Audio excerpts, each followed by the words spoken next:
ಹರೇ ಕೃಷ್ಣ. ಎಲ್ಲರಿಗೂ ಸ್ಕ್ರೀನ್ ಕಾಣಿಸ್ತಾ ಇದೆಯಾ? ಕಾಣಿಸ್ತೀವಿ. ಹರೇ ಕೃಷ್ಣ.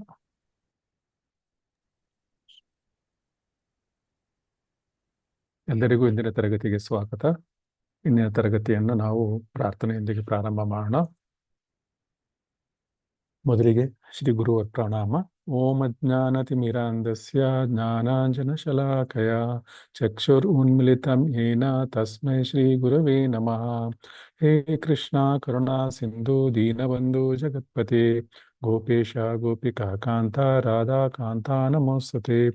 ವಾಂಛಾಕಲ್ಪತರುಭ್ಯಶ್ಚ ಕೃಪಾ ಸಿಂಧುಭ್ಯ ಏವ ಚ ಪತಿತಾನಾಂ ಪಾವನೇಭ್ಯೋ ವೈಷ್ಣವೇಭ್ಯೋ ನಮೋ ನಮಃ.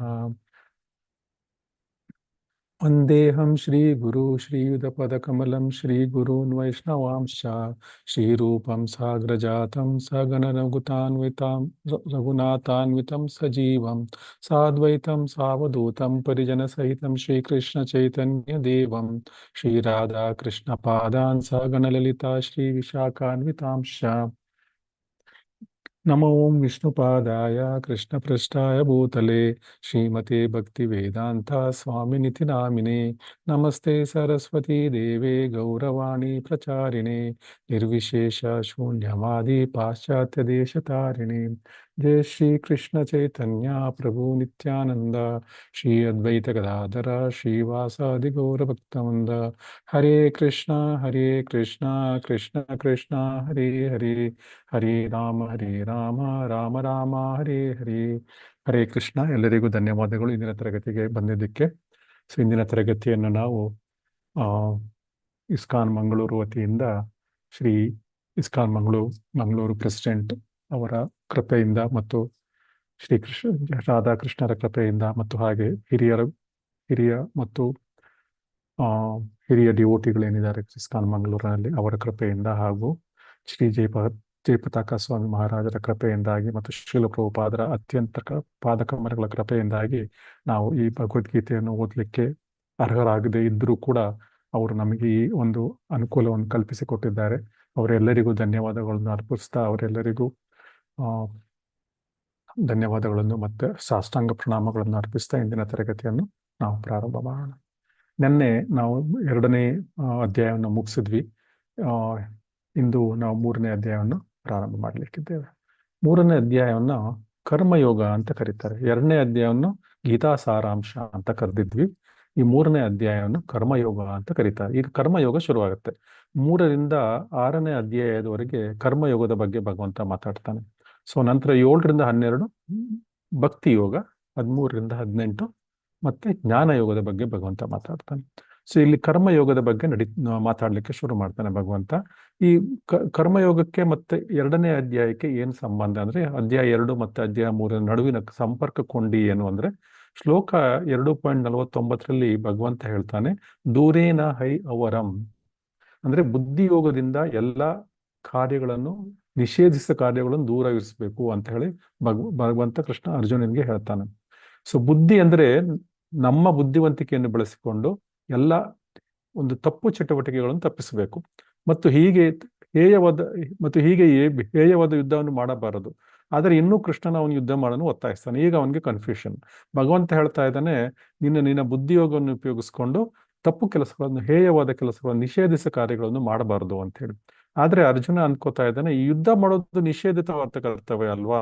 ಎಷ್ಟೋ ಜನಗಳ ಪ್ರಾಣಹಾನಿ ಆಗುತ್ತೆ, ಎಷ್ಟೋ ಹೆಣ್ಣು ಮಕ್ಕಳ ಒಂದು ಅವರು ವಿಧವೆಯರಾಗ್ತಾರೆ ಮತ್ತು ಅವರಿಗೆ ಮಕ್ಕಳು ಇರೋದಿಲ್ಲ.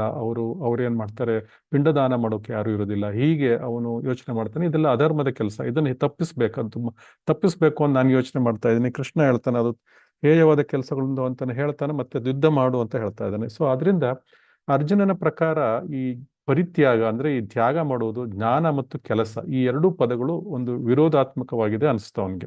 ಸೊ ಅಂದ್ರೆ ಇದು ಜ್ಞಾನ, ಹೇಯವಾದ ಕೆಲಸಗಳನ್ನು ಮಾಡಬಾರ್ದು, ಬುದ್ಧಿಯೋಗ ಅದು ಜ್ಞಾನ, ಮತ್ತು ಕೆಲಸಗಳನ್ನು ಮಾಡಬೇಕು, ಕರ್ಮಯೋಗ ಮಾಡಲೇಬೇಕು. ಸೊ ಎರಡೂ ಪದಗಳು ವಿರೋಧಾತ್ಮಕವಾಗಿದೆ ಅಂತ ಅನಿಸುತ್ತೆ ಅವನಿಗೆ. ಸೊ ಅದರಿಂದ ಈ ವಿರೋಧಾತ್ಮಕ ಸೂಚನೆಯನ್ನು ಸ್ಪಷ್ಟಪಡಿಸಲು ಅರ್ಜುನ ಮೂರನೇ ಅಧ್ಯಾಯದ ಮೊದಲನೇ ಶ್ಲೋಕದೊಂದಿಗೆ ಪ್ರಶ್ನೆಗಳನ್ನು ಪ್ರಾರಂಭಿಸ್ತಾನೆ. ಮತ್ತೆ ಪ್ರಶ್ನೆಗಳ ಒಂದು ಮಹಾಪೂರವೇ ಹರಿದು ಬರುತ್ತೆ ಅರ್ಜುನನಿಗೆ ಇನ್ನೂ ಪ್ರಶ್ನೆಗಳಿದ್ದಾವೆ. ಸೊ ಆ ಪ್ರಶ್ನೆಗಳನ್ನು ಕೇಳ್ತಾ ಇದ್ದಾನೆ. ಸೊ ಗೀತಾಭ್ಯಾಸದ ಉದ್ದಕ್ಕೂ ಅರ್ಜುನ ಪ್ರಶ್ನೆಗಳು ಕೇಳ್ತಾ ಇರ್ತಾನೆ ಮಧ್ಯದಲ್ಲಿ. ಅದಕ್ಕೆ ತಕ್ಕಂತೆ ಕೃಷ್ಣನು ಅವುಗಳಿಗೆ ಉತ್ತರವನ್ನು ಕೊಟ್ಕೊಳ್ತಾನೆ. ಸೊ ಈ ರೀತಿಯಾಗಿ ಇದು ಕೃಷ್ಣಾರ್ಜುನ ಸಂವಾದ ಏನಿದೆ, ಇದು ಭಗವದ್ಗೀತೆಯಲ್ಲಿ ನಮ್ಗೆ ನೋಡ್ಲಿಕ್ಕೆ ಸಿಗುತ್ತೆ. ಸೊ ಅದರಿಂದ ಈ ಮೂರನೇ ಅಧ್ಯಾಯ ನಾವೀಗ ಪ್ರಾರಂಭ ಮಾಡೋಣ. ಮೂರನೇ ಅಧ್ಯಾಯದ ವಿಂಗಡಣೆ ಹೇಗಿದೆ ಅಂದ್ರೆ, ಇದನ್ನು ಕೂಡ ನಾವು 5 ಭಾಗಗಳಾಗಿ ವಿಂಗಡಿಸಬಹುದು. ಭಾಗ 1ರಲ್ಲಿ 2 ಶ್ಲೋಕಗಳಿವೆ. 3.1, 3.2. ಇಲ್ಲಿ ಪರಿತ್ಯಾಗ ಮಾಡುವುದು ಅಥವಾ ಕೆಲಸ ಮಾಡುವುದು ಎರಡು ವಿರುದ್ಧವಾಗಿ ಕಾಣುವುದರಿಂದ ಜ್ಞಾನದಲ್ಲಿ ನೆಲೆಗೊಂಡಿರುವವನು ಅಥವಾ ಕೆಲಸ ಮಾಡುವುದು ಯಾವುದು ಉತ್ತಮ? ಜ್ಞಾನದಲ್ಲಿರುವುದು ಉತ್ತಮೋ ಅಥವಾ ಕೆಲಸ ಮಾಡುವುದು ಉತ್ತಮೋ ಎಂದು ಅರ್ಜುನ ಪ್ರಶ್ನೆ ಕೇಳ್ತಾನೆ ಈ ಮೊದಲ 2 ಶ್ಲೋಕದಲ್ಲಿ.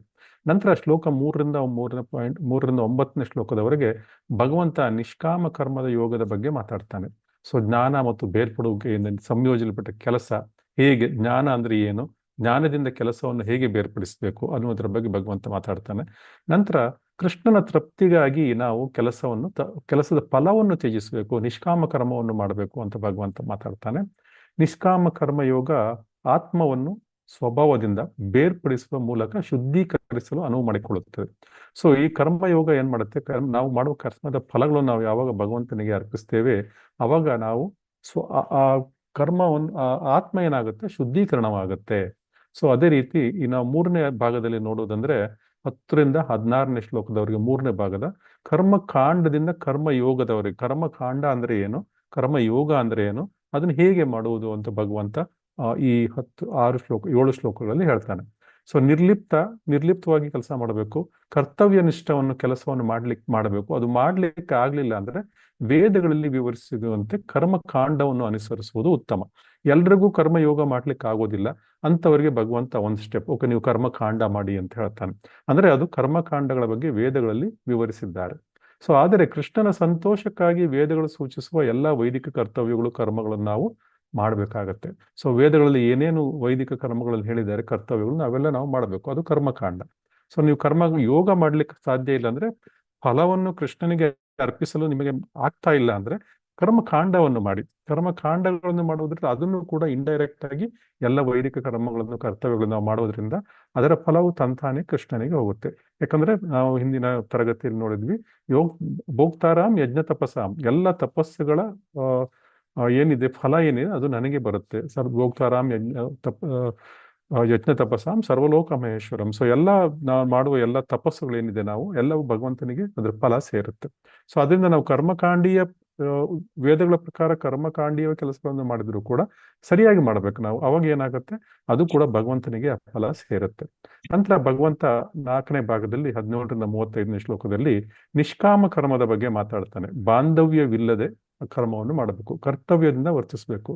ಭಕ್ತಿಯಲ್ಲಿ ಕಡಿಮೆ ಮುಂದುವರಿದ ಭಕ್ತರಿಗೆ ಇದು ಸರಿಯಾಗಿ ಉತ್ತರಣೆ. ಎಲ್ರಿಗೂ ಭಕ್ತಿ ಮಾಡ್ಲಿಕ್ಕೆ ಆಗೋದಿಲ್ಲ, ಸೊ ಅವರಿಗೆ ನಿಷ್ಕಾಮ ಕರ್ಮವನ್ನು ಮಾಡಿ, ನೀವು ಕರ್ಮ ಮಾಡಿ ಮತ್ತು ಅದನ್ನು ಫಲವನ್ನು ಬಿಟ್ಬಿಡಿ ಅಂತ ಹೇಳ್ತಾನೆ. ಸೊ ನಂತರ 36ರಿಂದ 43 ಶ್ಲೋಕದಲ್ಲಿ, ಸೊ ಈ ಅಧ್ಯಾಯದಲ್ಲಿ 43 ಶ್ಲೋಕಗಳಿವೆ. 36ರಿಂದ 43ನೇ ಶ್ಲೋಕದಲ್ಲಿ ಭಗವಂತ ಕಾಮ ಮತ್ತು ಕೋಪದ ಬಗ್ಗೆ ಎಚ್ಚರಿಕೆಯಿಂದಿರಬೇಕು ಅಂತ ಹೇಳ್ತಾನೆ. ಸೊ ಅರ್ಜುನ ಪ್ರಶ್ನೆ ಕೇಳ್ತಾನೆ, ನಾವು ತಪ್ಪು ಮಾಡ್ತಾ ಇದೀವಿ ಅಂತ ಗೊತ್ತಿದ್ರು ಜನಗಳು ಯಾಕೆ ತಪ್ಪು ಮಾಡ್ತಾ ಇದ್ದಾರೆ ಅನ್ನೋದಕ್ಕೆ ಪ್ರಶ್ನೆಗೆ ಉತ್ತರವಾಗಿ 36-43ಕ್ಕೆ ಸೊ ಭಗವಂತ ಹೇಳ್ತಾನೆ, ಎಲ್ಲವೂ ಕಾಮದಿಂದ ಪ್ರಾರಂಭವಾಗುತ್ತೆ. ಯಾವಾಗ ನಾವು ನಮ್ಮ ಕಾಮದ ಪ್ರಕಾರ ಕೆಲಸಗಳಾಗೋದಿಲ್ವೋ ಅವಾಗ ನಮ್ಗೆ ಏನ್ ಬರುತ್ತೆ, ಸಿಟ್ಟು ಬರುತ್ತೆ. ಸಿಟ್ಟು ಬಂದಾಗ ಏನ್ ಮಾಡ್ತೀವಿ, ನಾವು ಏನ್ ಮಾಡ್ತೀವಿ, ನಮ್ಮ ಬುದ್ಧಿ ಭ್ರಷ್ಟವಾಗುತ್ತೆ. ಬುದ್ಧಿ ಭ್ರಷ್ಟವಾದಾಗ ನಮಗೆ ಏನ್ ಮಾಡ್ತಾ ಇದೀವಿ ಅಂತ ನಮ್ಗೆ ಗೊತ್ತಿರೋದಿಲ್ಲ, ನಾವು ತಪ್ಪುಗಳನ್ನು ಮಾಡ್ತಾ ಹೋಗ್ತೇವೆ. ಮತ್ತು ಅದು ಯಾವಾಗ ತಪ್ಪುಗಳನ್ನು ಮಾಡ್ತೇವೆ, ಪಾಪ ಕರ್ಮಗಳು ನಮ್ಮನ್ನು ಸುತ್ತಕೊಳ್ತಾ ಹೋಗ್ತವೆ. ಮತ್ತು ಆ ಕರ್ಮಗಳ ಫಲಗಳನ್ನು ಅನುಭವಿಸ್ಲಿಕ್ಕೆ ಮತ್ತೆ ಮತ್ತೆ ಹುಟ್ಟು ಸಾವುಗಳಲ್ಲಿ ನಾವು ಸಿಗಾಕೊಳ್ತೀವಿ. ಅದರಿಂದ ಕಾರಣ ಏನು, ಕಾಮ. ಇದು ಕಾಮ ಅಂದ್ರೆ ಏನು, ಯಾವುದೇ ವಸ್ತುವನ್ನು ಕಾಮಿಸುವುದು, ನಮಗೆ ಆಸೆ ಪಡುವುದು, ಯಾವುದೇ ವಸ್ತುವ ಮೇಲೆ ಆಸೆ ಪಡುವುದು, ಅದನ್ನು ಕಾಮ ಅಂತಾರೆ. ಕಾಮ ಕ್ರೋಧ ಈ ರೀತಿಯಾಗಿ ಹೇಳ್ತಾರೆ. ಕಾಮ ಅಂದ್ರೆ ಯಾವುದೇ ವಸ್ತುವನ್ನು ನಮಗೆ ಬೇಕು ಅಂತ ಅತಿಯಾಗಿ ಇಚ್ಛೆ ಪಡುವುದು, ಯಾವುದೇ ಒಂದು ಐಹಿಕ ವಸ್ತುವಿನ ಮೇಲೆ ಅತಿಯಾಗಿ ಇಚ್ಛೆ ಪಡುವುದನ್ನು ಕಾಮ ಅಂತ ಕರೀತಾರೆ. ಸೊ ಅದ್ರ ಎಷ್ಟು ಬೇಕೋ ಅಷ್ಟು ಮಾತ್ರ ನಮ್ಗೆ ಭಗವಂತ ಕೊಟ್ಟೇ ಕೊಡ್ತಾನೆ. ಅದಕ್ಕಿಂತ ನಾವು ಹೆಚ್ಚಾಗಿ ಅದ್ರ ಬಗ್ಗೆ ನಾವು ಚಿಂತೆ ಮಾಡಬಾರದು. ಮಾಡಿದ್ರೆ ನಮ್ಗೆ ಏನಾಗುತ್ತೆ, ಅದರ ಫಲಗಳನ್ನು ಅನುಭವಿಸ್ಬೇಕಾಗುತ್ತೆ. ಶ್ಲೋಕ 1. ಅರ್ಜುನ ಉವಾಚ ಜ್ಯಾಯಸಿ ಚೇತ್ ಕರ್ಮಣಸ್ತೆ ಮತಾ ಬುದ್ಧಿ ಜನಾರ್ದನ ತತ್ಕಿಂ ಕರ್ಮಣಿ ಘೋರೆ ಮಾಂ ನಿಯೋಜಯಸಿ ಕೇಶವ. ಇದಕ್ಕೆ ಓದ್ಲಾ ಹೋಗೋಣ. ಪ್ರಭುಜಿ? ಒಂದು ನಿಮಿಷ, ನಾನು ಇದನ್ನು ಓಪನ್ ಮಾಡ್ತೇನೆ. ಹ್ಮ್. ಇದನ್ನ ಸಮರಿಗೋಸ್ಕರ ಯೂಸ್ ಮಾಡೋಣ. ಆಯ್ತು ಪ್ರಭುಜಿ. ಸೊ ಸಮರೈಸ್ ಮಾಡಲಿಕ್ಕೆ PPT ಯೂಸ್ ಮಾಡೋಣ. ಹ್ಮ್. ಸಂಪೂರ್ಣವಾಗಿ ಓದಲಿಕ್ಕೆ ಇದನ್ನು ಓದೋಣ. ಓದಿ ಪ್ರಭುಜಿ. ಛಾಯಸಿ ಚೇತ್ ಕರ್ಮಣಸ್ತೆ ಮತಾ ಬುದ್ಧಿರ್ಜನಾರ್ದನ ತತ್ಕಿಂ ಕರ್ಮಣಿ ಘೋರೆ ಮಾಂ ನಿಯೋಜಯಸಿ ಕೇಶವ. ಅನುವಾದ: ಪ್ರಭುಪಾದರಿಂದ ಪ್ರಭುಪಾದರಿಗೆ ಜಯವಾಗಲಿ. ಅರ್ಜುನನು ಹೇಳಿದನು, ಹೇ ಜನಾರ್ದನ, ಹೇ ಕೇಶವ, ಬುದ್ಧಿಯು ಕಾಮ್ಯಕರ್ಮಕ್ಕಿಂತ ಉತ್ತಮ ಎಂದು ನೀನು ಭಾವಿಸುವುದಾದರೆ ನನ್ನನ್ನು ಈ ಘೋರ ಯುದ್ಧದಲ್ಲಿ ತೊಡಗಿಸಲು ಏಕೆ ಬಯಸುವೆ? ಭಾವಾರ್ಥ: ತನ್ನ ಆತ್ಮೀಯ ಗೆಳೆಯನಾದ ಅರ್ಜುನನನ್ನು ಲೌಕಿಕ ದುಃಖ ಸಾಗರದಿಂದ ಉದ್ಧರಿಸಲು ದೇವೋತ್ತಮ ಪರಮಪುರುಷನು ಇಂದಿನ ಅಧ್ಯಾಯದಲ್ಲಿ ಆತ್ಮದ ಸ್ವರೂಪವನ್ನು ಬಹು ವಿವರವಾಗಿ ವರ್ಣಿಸಿದ್ದಾನೆ. ಸಾಕ್ಷಾತ್ಕಾರಕ್ಕೆ ಸೂಚಿಸಿದ ಮಾರ್ಗ ಬುದ್ಧಿಯೋಗ ಅಥವಾ ಕೃಷ್ಣ ಪ್ರಜ್ಞೆ. ಹಲವೊಮ್ಮೆ ಕೃಷ್ಣ ಪ್ರಜ್ಞೆ ಎಂದರೆ ಜಡತ್ವ ಎನ್ನುವ ತಪ್ಪು ಗ್ರಹಿಕೆ ಇರುವುದುಂಟು. ಇಂತಹ ತಪ್ಪು ಗ್ರಹಿಕೆ ಇರುವ ಮನುಷ್ಯನು ಬಹುಬಾರಿ ಶ್ರೀಕೃಷ್ಣನ ಪಾವನ ನಾಮವನ್ನು ಜಪ ಮಾಡಿ ಸಂಪೂರ್ಣ ಕೃಷ್ಣ ಪ್ರಜ್ಞೆ ಸಾಧಿಸಲು ಏಕಾಂತವಾದ ಸ್ಥಳಕ್ಕೆ ಹೋಗಿ ಬಿಡುವುದುಂಟು. ಆದರೆ ಕೃಷ್ಣ ಪ್ರಜ್ಞೆಯ ಸಿದ್ಧಾಂತದಲ್ಲಿ ಶಿಕ್ಷಣವಿಲ್ಲದೆ ಏಕಾಂತ ಸ್ಥಳದಲ್ಲಿ ಕೃಷ್ಣನಾಮ ಜಪ ಮಾಡುವುದು ಅಪೇಕ್ಷಣೀಯವಲ್ಲ. ಹೀಗೆ ಮಾಡುವುದರಿಂದ ಮುಗ್ಧ ಜನರ ಅಗ್ಗದ ಮೆಚ್ಚುಗೆ ಲಭ್ಯವಾಗಬಹುದು ಅಷ್ಟೇ. ಕೃಷ್ಣ ಪ್ರಜ್ಞೆ ಅಥವಾ ಬುದ್ಧಿಯೋಗ ಆಧ್ಯಾತ್ಮಿಕ ಪ್ರಗತಿಯ ವಿಜ್ಞಾನದಲ್ಲಿ ಬುದ್ಧಿಯನ್ನು ತೊಡಗಿಸುವುದು ಎಂದರೆ ಕ್ರಿಯಾಶೀಲ ಬದುಕಿನಿಂದ ದೂರವಾಗಿ ಏಕಾಂತ ಸ್ಥಳದಲ್ಲಿ ವ್ರತತಪಸ್ಸುಗಳಲ್ಲಿ ನಿರತನಾಗುವುದು ಎಂದೇ ಅರ್ಜುನನು ಭಾವಿಸಿದನು. ಇದನ್ನೇ ಬೇರೆ ಮಾತುಗಳಲ್ಲಿ ಹೇಳುವುದಾದರೆ, ಕೃಷ್ಣ ಪ್ರಜ್ಞೆಯನ್ನು ನೆಪ ಮಾಡಿಕೊಂಡು ಬುದ್ಧಿವಂತಿಕೆಯಿಂದ ಯುದ್ಧ ಮಾಡುವುದನ್ನು ತಪ್ಪಿಸಲು ಅವನು ಬಯಸಿದ. ಆದರೆ ಶ್ರದ್ಧಾವಂತ ಶಿಷ್ಯನಾದ ಅವನು ಈ ವಿಷಯವನ್ನು ತನ್ನ ಗುರುವಿನ ಮುಂದಿಟ್ಟು ಅತ್ಯಂತ ಯೋಗ್ಯವಾದ ಕಾರ್ಯಮಾರ್ಗ ಯಾವುದು ಎಂದು ಪ್ರಶ್ನಿಸಿದ. ಉತ್ತರವಾಗಿ ಶ್ರೀಕೃಷ್ಣನು ಈ 3ನೇ ಅಧ್ಯಾಯದಲ್ಲಿ ಕರ್ಮಯೋಗವನ್ನು ಅಥವಾ ಕೃಷ್ಣ ಪ್ರಜ್ಞೆಯ ಕಾರ್ಯವನ್ನು ವಿಸ್ತಾರವಾಗಿ ವಿವರಿಸಿದ. ಹರೇ ಕೃಷ್ಣ ಪ್ರಭುಜಿ. ಹರೇ ಕೃಷ್ಣ. ಇಲ್ಲಿ ಬುದ್ಧಿಯೋಗ ಅಂದ್ರೆ ಕೃಷ್ಣ ಪ್ರಜ್ಞೆ. ಅದನ್ನ ನಾವು ನೆನ್ಪಿಟ್ಕೋಬೇಕು ಯಾವಾಗ್ಲೂ. ಎಲ್ಲೆಲ್ಲಿ ಭಗವಂತ ಬುದ್ಧಿಯೋಗ ಅಂತಾನೆ, ಅದು ಇಂಡೈರೆಕ್ಟ್ ಆಗಿ ಕೃಷ್ಣ ಪ್ರಜ್ಞೆಯನ್ನು ರೆಫರ್ ಮಾಡ್ತಾ ಇದೆ. ಕೃಷ್ಣ ಪ್ರಜ್ಞೆ ಅಥವಾ ಬುದ್ಧಿಯೋಗ ಎರಡು ಒಂದೇ. ಸೊ ಈ ರೀತಿಯಾಗಿ ನಾವು ಕೃಷ್ಣ ಪ್ರಜ್ಞೆಯಲ್ಲಿ ಬುದ್ಧಿಯೋಗ, ಈಗ ಅರ್ಜುನನಿಗೆ ಪ್ರಶ್ನೆ ಏನು ಅಂದ್ರೆ, ಬುದ್ಧಿಯೋಗ ಅಂತ ಹೇಳ್ತೀಯಾ ಮತ್ತೆ ಕಾಮ್ಯ ಕರ್ಮ ಅಂತ ಹೇಳ್ತೀಯ, ಎರಡರಲ್ಲಿ ಯಾವ್ದು ಮಾಡ್ಲಿ ಅಂತ ಹೇಳಿ. ಸೊ ಆವಾಗ ಕೃಷ್ಣ ಹೇಳ್ತಾನೆ, ಬುದ್ಧಿಯೋಗದಲ್ಲಿ ಇದ್ದುಕೊಂಡು ಕರ್ಮವನ್ನು ಹೇಗೆ ಮಾಡುವುದು ಅಂತ ಹೇಳಿ. ಅಂದ್ರೆ ಕೃಷ್ಣ ಪ್ರಜ್ಞೆಯಲ್ಲಿ ಇದ್ದುಕೊಂಡು ನಾವು ಕರ್ಮವನ್ನು ಮಾಡಬೇಕು ಅಂತ ಹೇಳ್ತಾರೆ. ಸೊ ಈ ರೀತಿಯಾಗಿ ನಾವು ಈಗ ಉದಾಹರಣೆಗೆ ಇಲ್ಲಿ ನೋಡೋದಾದ್ರೆ, ಅರ್ಜುನನು ಕೃಷ್ಣ ಪ್ರಜ್ಞೆಯನ್ನು ಬಳಸಿಕೊಂಡು ಯುದ್ಧವನ್ನು ಕೌಶಲ್ಯದಿಂದ ತಪ್ಪಿಸಲು ಬಯಸಿದನು. ಆದರೆ ಒಬ್ಬ ಪ್ರಾಮಾಣಿಕ ವಿದ್ಯಾರ್ಥಿಯಾಗಿ ಅವನು ತನ್ನ ಈ ಗೊಂದಲದ ವಿಷಯವನ್ನು ಭಗವಾನ್ ಕೃಷ್ಣನ ಮುಂದೆ ಇರಿಸ್ತಾನೆ ಮತ್ತು ಯಾವುದು ಉತ್ತಮ ಎಂಬುದರ ಬಗ್ಗೆ ಮಾರ್ಗದರ್ಶನ ನೀಡುವಂತೆ ಕೃಷ್ಣನು ಪ್ರಶ್ನೆ ಮಾಡ್ತಾನೆ. ಉತ್ತರವಾಗಿ ಭಗವಂತ ಕೃಷ್ಣ ಏನ್ ಹೇಳ್ತಾನೆ, ಈ 3ನೇ ಅಧ್ಯಾಯದಲ್ಲಿ ಕರ್ಮಯೋಗ ಅಥವಾ ಕೃಷ್ಣ ಪ್ರಜ್ಞೆಯಲ್ಲಿಯ ಕೆಲಸವನ್ನು ಸಂಪೂರ್ಣವಾಗಿ ವಿಸ್ತಾರವಾಗಿ ಹೇಳ್ತಾನೆ. ಸೊ ನಾವು ಈಗ 2ನೇ ಶ್ಲೋಕವನ್ನು ನೋಡೋಣ.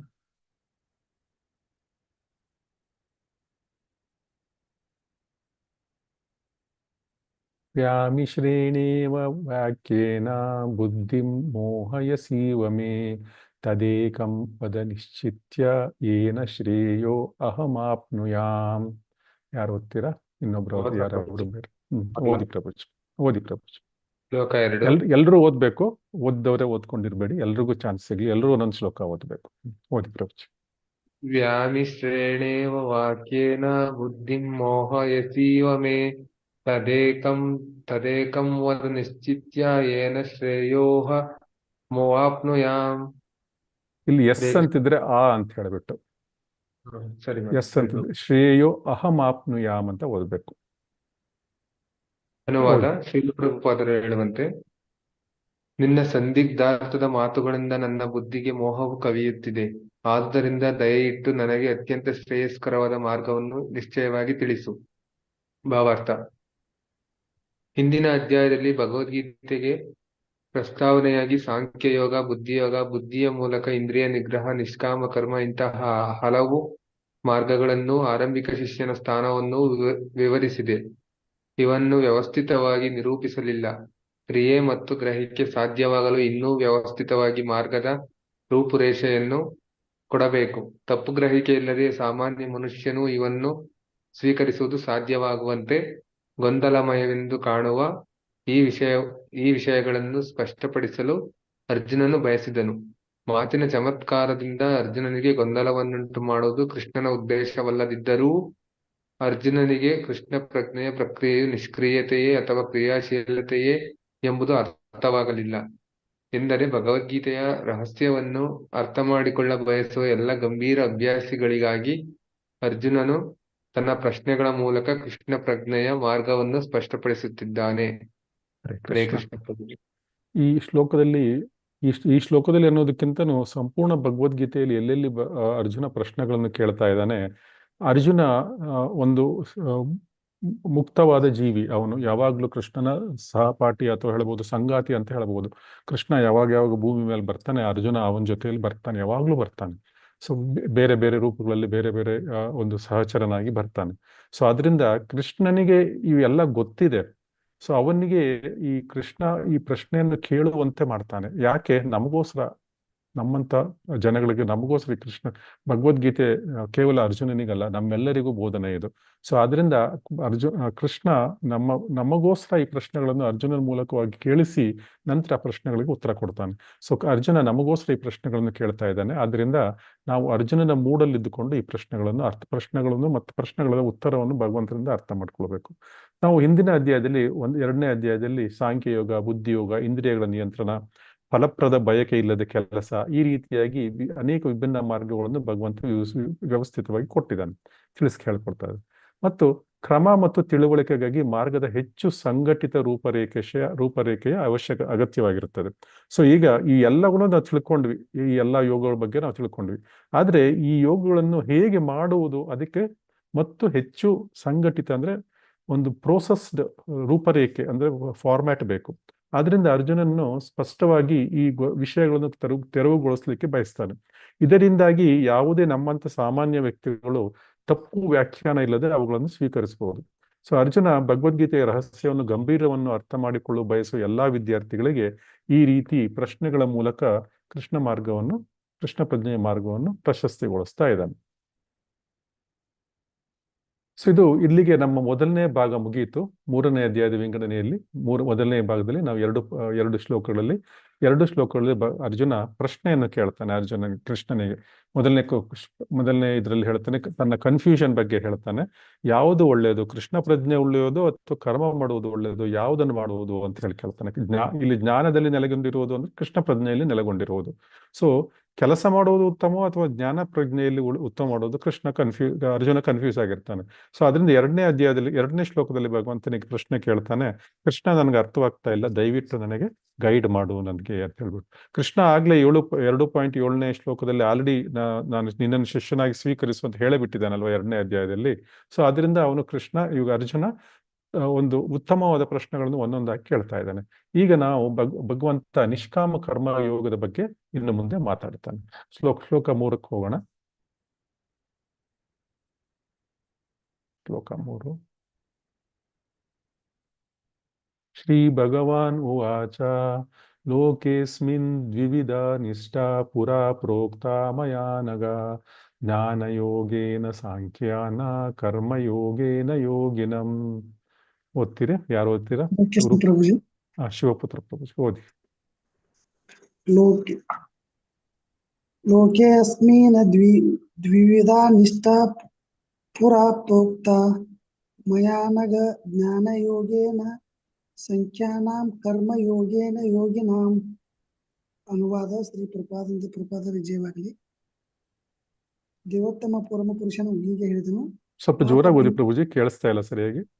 ದೇವೋತ್ತಮ ಪರಮ ಪುರುಷನು ಹೀಗೆ ಹೇಳಿದನು, ಪಾಪರಹಿತನಾದ ಅರ್ಜುನನೇ, ಆತ್ಮ ಸಾಕ್ಷಾತ್ಕಾರವನ್ನು ಪಡೆಯಲು 2 ಬಗೆಯ ಮನುಷ್ಯರು ಪ್ರಯತ್ನಿಸುತ್ತಾರೆ ಎಂದು ಆಗಲೇ ಹೇಳಿದ್ದೇನೆ. ಕೆಲವರು ಅದನ್ನು ಅನುಭವಗಮ್ಯವಾದ ತತ್ವಜ್ಞಾನದ ಊಹೆಯ ಮೂಲಕ ಸಾಧಿಸಲು ಯತ್ನಿಸುತ್ತಾರೆ. ಕೆಲವರು ಭಕ್ತಿ ಸೇವೆಯ ಮೂಲಕ ಸಾಧಿಸಲು ಯತ್ನಿಸುತ್ತಾರೆ. ಭಾವಾರ್ಥ: 2ನೇ ಅಧ್ಯಾಯದ 39ನೇ ಶ್ಲೋಕದಲ್ಲಿ ಭಗವಂತನು 2 ಮಾರ್ಗಗಳನ್ನು ವಿವರಿಸಿದನು: ಸಾಂಖ್ಯಯೋಗ ಮತ್ತು ಕರ್ಮಯೋಗ ಅಥವಾ ಬುದ್ಧಿಯೋಗ. ಈ ಶ್ಲೋಕದಲ್ಲಿ ಭಗವಂತನು ಇದನ್ನು ಇನ್ನೂ ವಿಸ್ತಾರವಾಗಿ ವಿವರಿಸುತ್ತಾನೆ. ಸಾಂಖ್ಯಯೋಗವು ಆತ್ಮ ಮತ್ತು ಜಡವಸ್ತು ಇವುಗಳ ಸ್ವರೂಪದ ವಿಶ್ಲೇಷಣಾತ್ಮಕ ಅಧ್ಯಯನ, ಪ್ರಯೋಗಗಳಿಂದ ಪಡೆದ ತಿಳುವಳಿಕೆಯ ಮೂಲಕ ಮತ್ತು ತತ್ವಶಾಸ್ತ್ರದ ಮೂಲಕ ವಿಷಯಗಳ ಬಗ್ಗೆ ಊಹಿಸಲು ಮತ್ತು ಅರ್ಥ ಮಾಡಿಕೊಳ್ಳಲು ಬಯಸುವವರಿಗೆ ಸಾಂಖ್ಯಯೋಗವು ವಸ್ತು. 2ನೇ ಅಧ್ಯಾಯದ 61ನೇ ಶ್ಲೋಕದಲ್ಲಿ ವಿವರಿಸಿರುವಂತೆ ಇನ್ನೊಂದು ವರ್ಗದ ಜನರು ಕೃಷ್ಣ ಪ್ರಜ್ಞೆಯಲ್ಲಿ ಕೆಲಸ ಮಾಡುತ್ತಾರೆ. 39ನೇ ಶ್ಲೋಕದಲ್ಲಿ ಭಗವಂತನು ಬುದ್ಧಿಯೋಗ ಅಥವಾ ಕೃಷ್ಣ ಪ್ರಜ್ಞೆಯ ತತ್ವಗಳಿಗೆ ಅನುಗುಣವಾಗಿ ಕಾರ್ಯ ಮಾಡುವುದರಿಂದಲೂ ಕರ್ಮ ಬಂಧನದಿಂದ ಮುಕ್ತವಾಗಬಹುದು ಎಂದು ವಿವರಿಸಿದ್ದಾನೆ. ಈ ಪ್ರಕ್ರಿಯೆಯಲ್ಲಿ ದೋಷವಿಲ್ಲ ಎಂದು ಹೇಳಿದ್ದಾನೆ. 61ನೇ ಶ್ಲೋಕದಲ್ಲಿ ಇದೇ ತತ್ವವನ್ನು ಇನ್ನೂ ಸ್ಪಷ್ಟವಾಗಿ ವಿವರಿಸಿದೆ.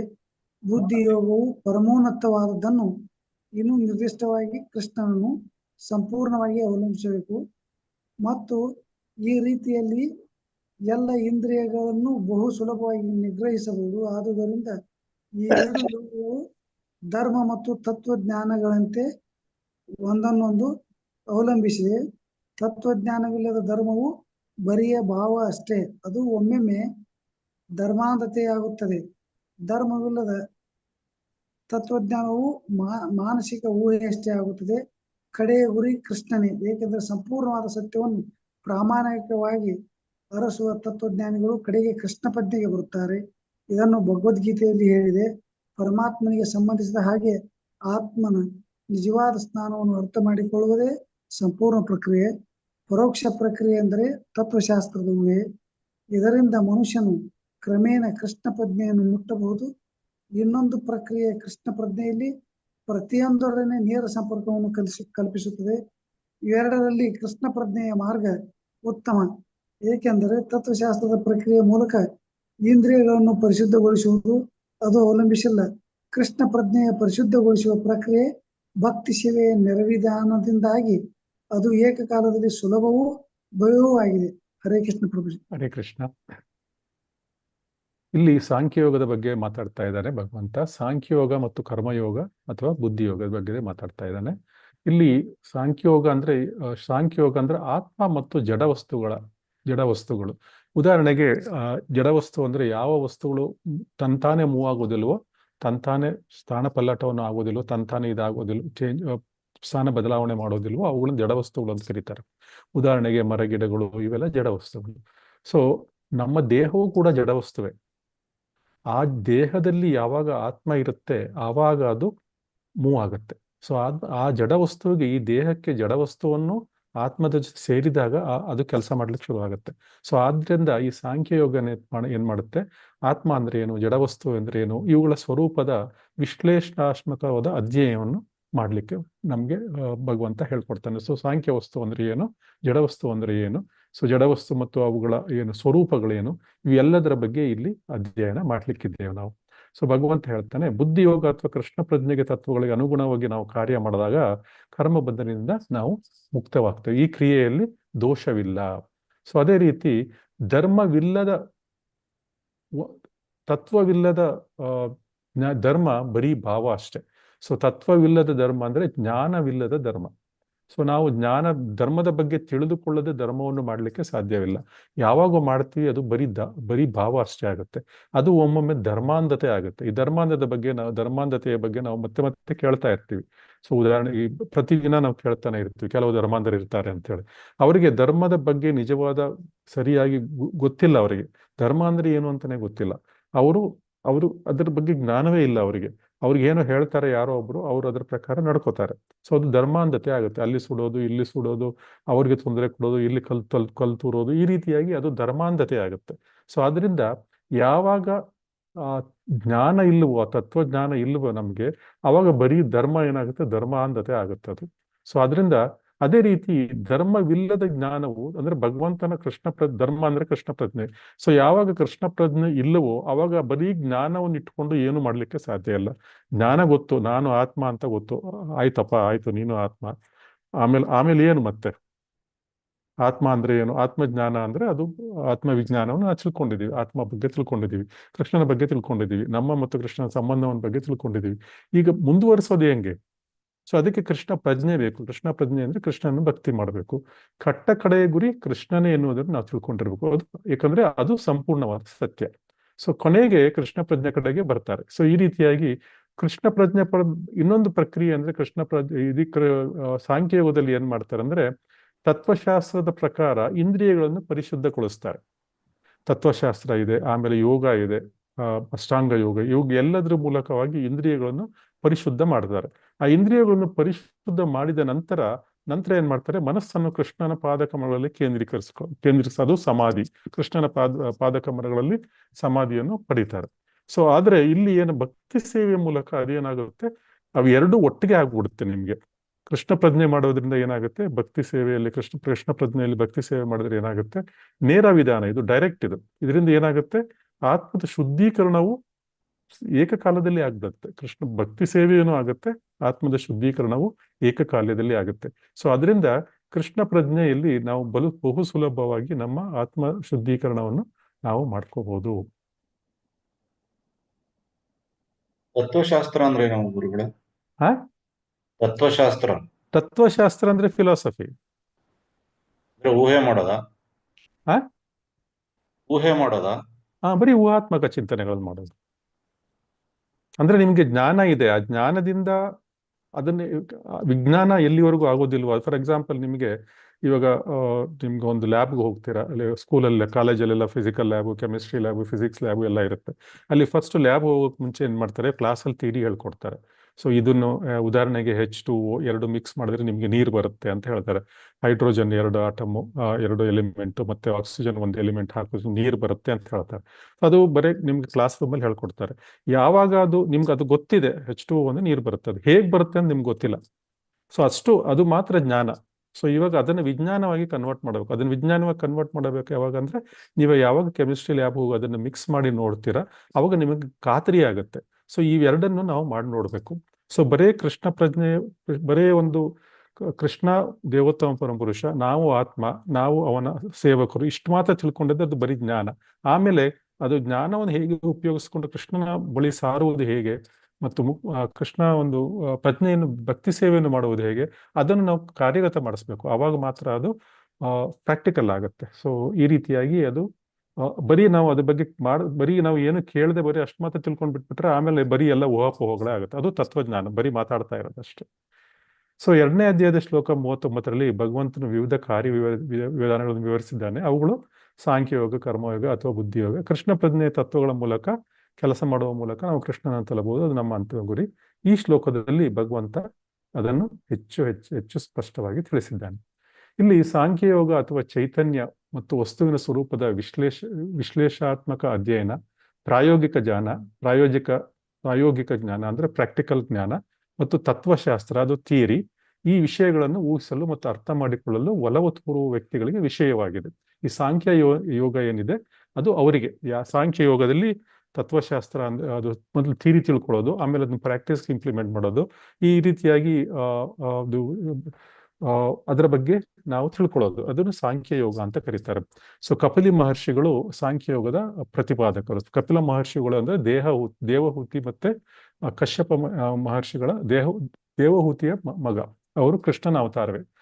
ಎರಡು ಕಪಿಲಗಳಿದ್ದಾರೆ. ಇಲ್ಲಿ ನಾವು ಮಾತಾಡ್ತಾ ಇರೋದು ಕೃಷ್ಣಾವತಾರದ ಕಪಿಲ ಮಹರ್ಷಿ. ಸೊ ಅವರು ಸಾಂಖ್ಯಯೋಗದ ಬಗ್ಗೆ ಭಾಗವತಮಲ್ಲಿ ತುಂಬಾ ಸಂಪೂರ್ಣವಾಗಿ ವಿವರಣೆ ಇದೆ. ಸೊ ಅದು ಸಾಂಖ್ಯಯೋಗ. ಅಲ್ಲಿ 24 ಎಲಿಮೆಂಟ್ಸ್ ಇದೆ, ಏನಿದೆ ಇದರಲ್ಲಿ, ಪ್ರಕೃತಿಯಲ್ಲಿ ಅವು ಹೇಗೆ ಸಂಯೋಗ ಆಗುವುದರಿಂದ ಇದು ಚೈತನ್ಯ ಮತ್ತು ಜ್ಞಾನ, ಅದು ಜ್ಞಾನ ಬರುತ್ತೆ. ಅದರಿಂದ ಅದನ್ನು ನಾವು ಎಕ್ಸ್ಪೆರಿಮೆಂಟ್ ಮಾಡಿದಾಗ ಅದರಿಂದ ಅದೆಲ್ಲ ತತ್ವಶಾಸ್ತ್ರ. ಅದರಿಂದ ನಮಗೆ ಯಾವಾಗ ಅದನ್ನು ಪ್ರಾಕ್ಟೀಸ್ ಮಾಡ್ತೇವೆ ಅದು ಪ್ರಾಯೋಗಿಕ ಜ್ಞಾನ ಆಗುತ್ತೆ. ಅದರಿಂದ ಸೊ ಯಾರಿಗೆ ಈ ತರ ಸೈಂಟಿಫಿಕ್ ತರ ಮೈಂಡ್ ಸೆಟ್ ಇರುತ್ತೆ ಅವರಿಗೆ ಸಾಂಖ್ಯ ಯೋಗ ಒಂದು ಒಳ್ಳೆ ಹೇಳಿ ಮಾಡಿಸೋದು. ಅವರು ಅದ್ರ ಬಗ್ಗೆ ಮಾತಾಡ್ಕೊಂಡಿರ್ತಾರೆ. ಸೊ 2ನೇ ಅಧ್ಯಾಯದ 61ನೇ ಶ್ಲೋಕದಲ್ಲಿ ವಿವರಿಸಿದಂತೆ ಇತರ ವರ್ಗದ ಪುರುಷರು ಕೃಷ್ಣ ಪ್ರಜ್ಞೆಯಲ್ಲಿ ಕೆಲಸ ಮಾಡ್ತಾರೆ. ಒಂದು ವರ್ಗದವರು ಸಾಂಖ್ಯಯೋಗದ ಬಗ್ಗೆ ಯೋಚನೆ ಮಾಡ್ತಾರೆ. ಇನ್ನೊಂದು 2ನೇ ಅಧ್ಯಾಯದವರು ಏನ್ ಮಾಡಿದ್ರೆ ಕೃಷ್ಣ ಪ್ರಜ್ಞೆಯಲ್ಲಿ ಕೆಲಸ ಮಾಡ್ತಾರೆ. ಸೊ ಭಗವಂತನ 39ನೇ ಶ್ಲೋಕದಲ್ಲಿ ಹೇಳಿದ್ದಾನೆ, ಬುದ್ಧಿಯೋಗ ಅಥವಾ ಕೃಷ್ಣ ಪ್ರಜ್ಞೆಯ ತತ್ವಗಳ ಮೂಲಕ ಕೆಲಸ ಮಾಡುವ ಮೂಲಕ ಒಬ್ಬನು ಕ್ರಿಯೆಗಳ ಬಂಧನಗಳಿಂದ ಮುಕ್ತನಾಗಬಹುದು, ಕ್ರಿಯೆಗಳ ಪ್ರತಿಕ್ರಿಯೆಗಳಿಂದ ಬಂಧನದಿಂದ ಮುಕ್ತನಾಗಬಹುದು. ಸೊ ಅದೇ ತತ್ವವನ್ನು ಭಗವಂತ 61ನೇ ಶ್ಲೋಕದಲ್ಲಿ, 2ನೇ ಅಧ್ಯಾಯ 60ನೇ ಶ್ಲೋಕದಲ್ಲಿ ಮತ್ತಷ್ಟು ಸಂಪೂರ್ಣವಾಗಿ ಹೇಳಿದ್ದಾನೆ. ಸೊ ಈ ರೀತಿಯಾಗಿ ಎಲ್ಲಾ ಇಂದ್ರಿಯಗಳನ್ನು ಬಹು ಸುಲಭವಾಗಿ ನಾವು ನಿಯಂತ್ರಣಕ್ಕೆ ತರಬಹುದು ಈ ಬುದ್ಧಿಯೋಗದಿಂದ.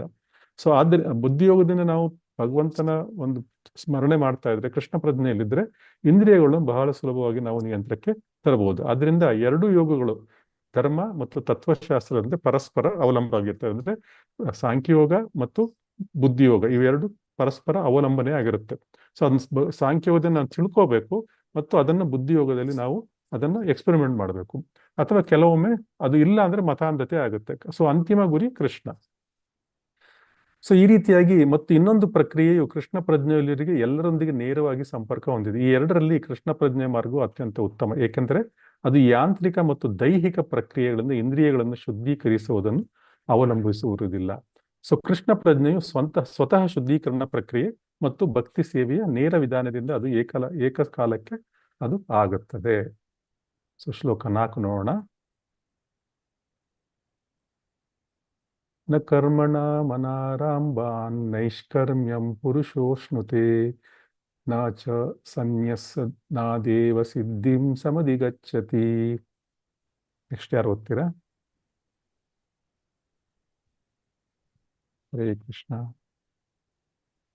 ನೆಕ್ಸ್ಟ್ ಯಾರು ಓದ್ತೀರಾ? ಹರೇ ಕೃಷ್ಣ ಪ್ರಭುಜಿ. ಸೌಮ್ಯ ಮಾತಾಜಿ ಓದಿ. ಹರೇ ಕೃಷ್ಣ ಪ್ರಭುಜಿ.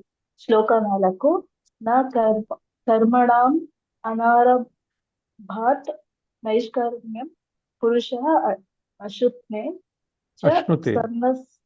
ಅಶ್ನುತೆ ಸನ್ಯಸ್ನಾತ್ ಸಿದ್ಧಿಂ ಸಮಧಿಗಚ್ಚತಿ. ಶ್ರೀಲ ಪ್ರಭುಪಾದರಿಗೆ ಜಯವಾಗಲಿ. ಅನುವಾದ ಶ್ರೀಲ. ಕಾರ್ಯ ಮಾಡುವುದರಿಂದಲೇ ಪ್ರತಿಕ್ರಿಯೆಯಿಂದ ಬಿಡುಗಡೆ ದೊರೆಯುವುದಿಲ್ಲ. ವೈರಾಗ್ಯ ಮಾತ್ರದಿಂದಲೇ ಪರಿಪೂರ್ಣತೆಯನ್ನು ಸಾಧಿಸಲು ಸಾಧ್ಯವಿಲ್ಲ. ಅನುವಾದದಲ್ಲಿ ಭಗವಂತ ಹೇಳ್ತಾ ಇದ್ದಾನೆ, ಬರೀ ಕೆಲಸ ಮಾಡುವುದರಿಂದ ಕೆಲಸಗಳ ಪ್ರತಿಕ್ರಿಯೆಯಿಂದ ನಮ್ಗೆ ಬಿಡುಗಡೆ ಸಿಗುವುದಿಲ್ಲ.